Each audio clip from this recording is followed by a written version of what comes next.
عدونا في ميدانها وفي زمانها وفي نوعها، وأمة المليار ما أمسكت المبادرة منذ عشرات السنين. آمالنا وأعمالنا مبنية على ردود الأفعال، على الهبات، على ركوب الأمواج.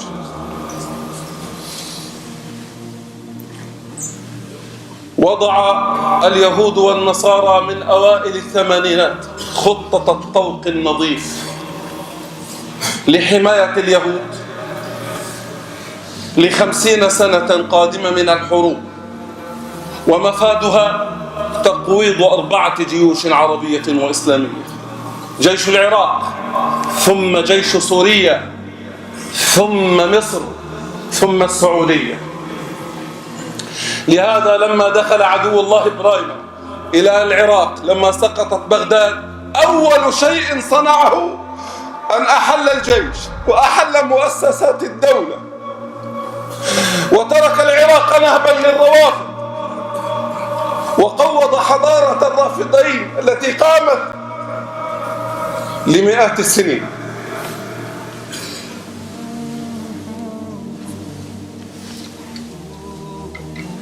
لقد نجحوا فيما أرادوا وأحلوا الكثير من الجيوش، وأسسوا لفساد مستمر. وجاء كيسنجر في الثمانينات وضع خطة الحرب التي تسمى حرب 100 عام، حرب طائفية داخلية، أشغل الجيوش بأنفسها وأوجدوا لها معارك وهمية تبنتها عصابات مصنوعة كالداعش، أنموذجا لتلك العصابات. متى كان قتل المسلمين بعضهم لبعض هو الجهاد في سبيل الله؟ متى كان تقويض بنيان دولتي وتجريء العدو على جيشي وعلى بلادي من الجهاد في سبيل الله؟ وجرحاهم يداوون الآن في تل أبيب. من الذي أنشأ داعش؟ وأين انتهت داعش؟ وما الذي حصله المسلمون من داعش؟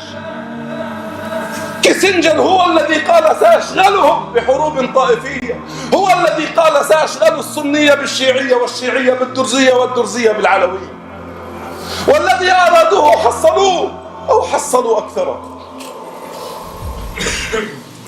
إن قضية فلسطين هي قضيتنا الأم، وحولها تدور كل الأحداث، وما يجري في البلاد حولنا ما هو إلا إشغال للمسلمين عن فلسطين لتتوسع اليهودية في المستوطنات يوما بعد يوم، وتطالب الأقليات التي أحدثت تلك الفرقة بدويلات خاصة تقوم على أساس عرقي طائفي لا معنى له في الإسلام. فلسطين قضية أمة تذبح، وشعب يباد، وأرض تغتصب، وحقوق وكرامات تضيع، وتاريخ يشوه. أنا أعلم أنه ليس بيدي ولا قطع العلاقات ولا قطع التطبيع ولا إغلاق السفارات. الله لم يكلفنا ما لا نقدر عليه، لكن الذي كلفنا الله ما تقدر أنت وأنا عليه أن نفعل ما نستطيع من واجب الوقت.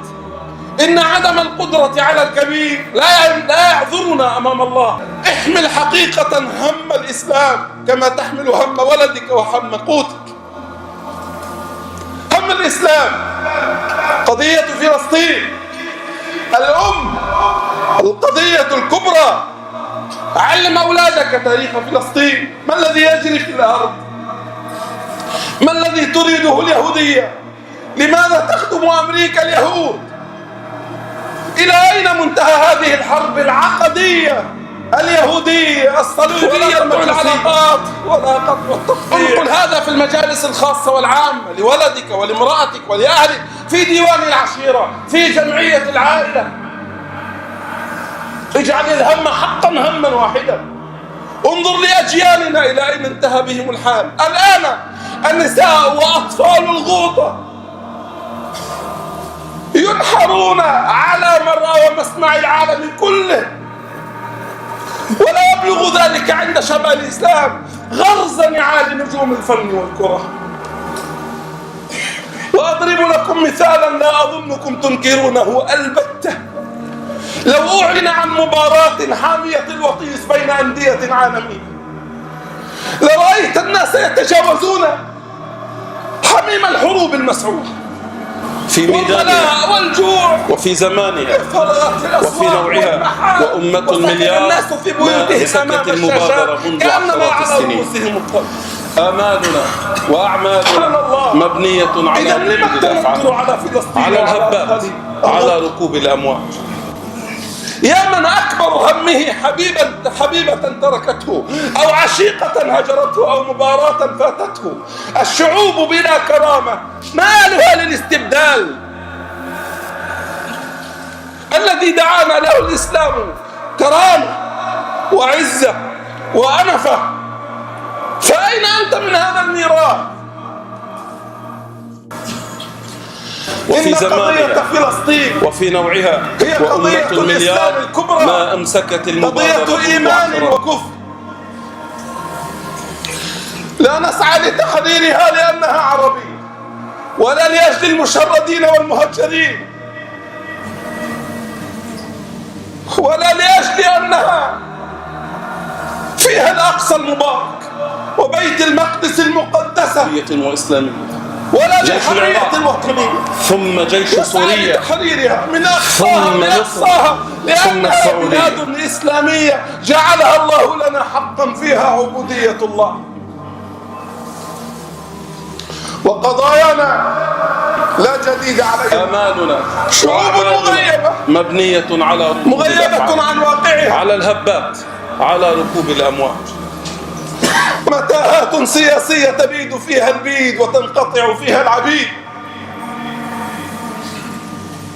يا خطباء المنابر، يا وعاظ المساجد، يا كتبة الإسلام، وعي الأمة أسير في أيديكم وألسنتكم.